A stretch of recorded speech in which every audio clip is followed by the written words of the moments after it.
The radio hissed, spitting static like a storm made of sound. For a heartbeat, nothing but white noise. Then, a single word, crisp, steady, almost casual. Affirmative. Now, picture yourself on the other end. Maybe you're a controller wearing a headset. Maybe a family member waiting for reassurance. That word tells you everything is fine. Emergency gear is on board. If disaster strikes, they'll survive. You exhale, relieved. You don't know you've just heard the last word of 4 men who will never return. October 16, 1972, Anchorage, Alaska. The kind of morning that doesn't just sting, it bites.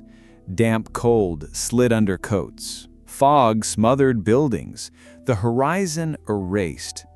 The smell of jet fuel hung sharp in the air, mixing with the earthy wetness of frozen ground. 2 men crossed the tarmac.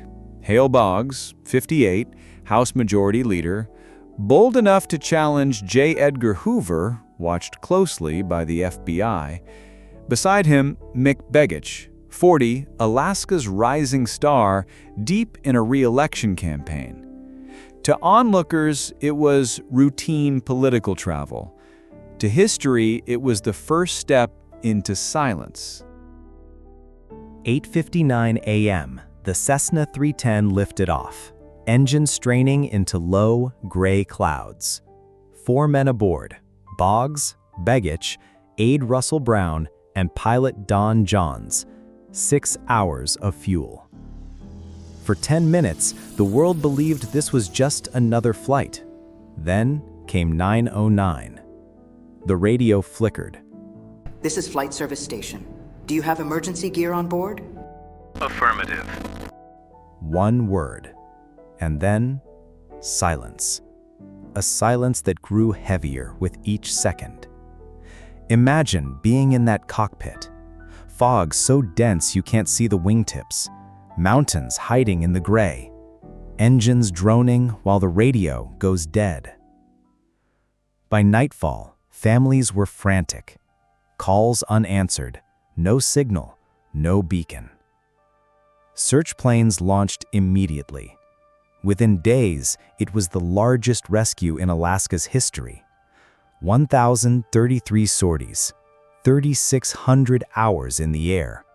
An area bigger than Texas, searched and researched.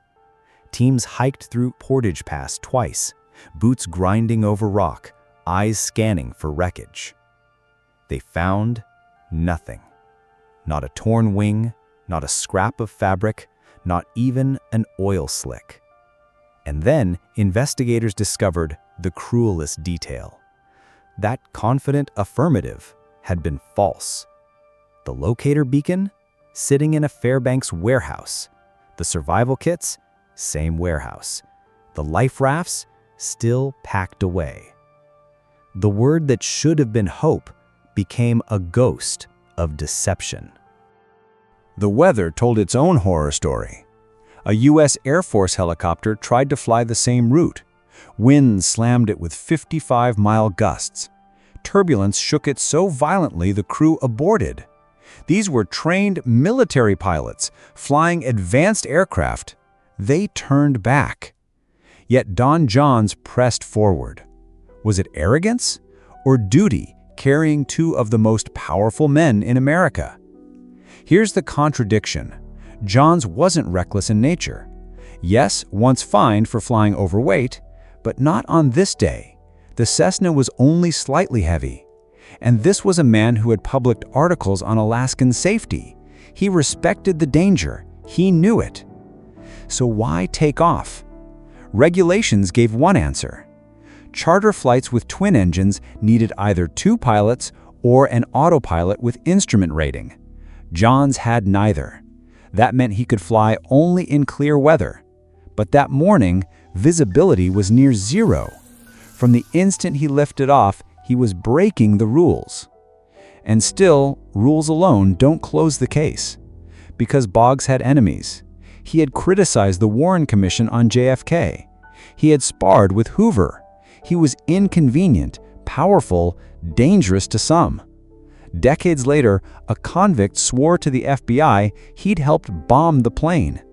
The claim was never proved, but the whisper of sabotage refuses to fade. Now imagine being an investigator.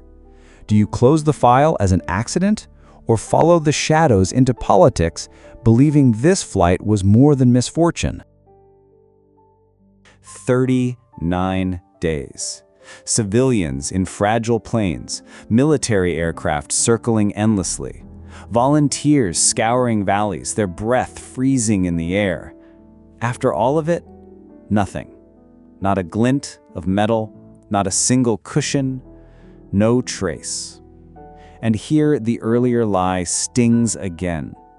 If that emergency gear had truly been on board, if the beacon had sent its call, maybe searchers would have found them. Instead, silence answered silence. It wasn't just a crash. It was erasure. 4 men vanished, as if swallowed whole by the wilderness. The aftermath bent reality. November's ballots returned both men to office, voters choosing ghosts. Hale's widow, Lindy, filled his seat, the first woman from Louisiana in Congress. She served nearly 2 decades. Don Young took Begich's seat, serving nearly 50 years, the longest-serving Republican in House history. Democracy continued. The chairs simply stayed colder. But the families, they were left in limbo. Put yourself in their place. How do you bury a loved one without a body?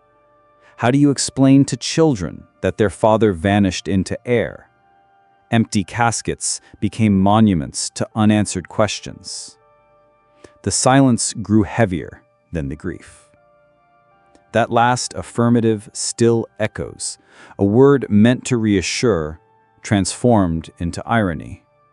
Was it confidence? Was it denial? Or the cruelest lie a pilot ever told? And beyond that question lies something deeper. Even the most powerful men in Washington held no defense against fog, wind, and fate. Power means nothing when nature or conspiracy decides otherwise.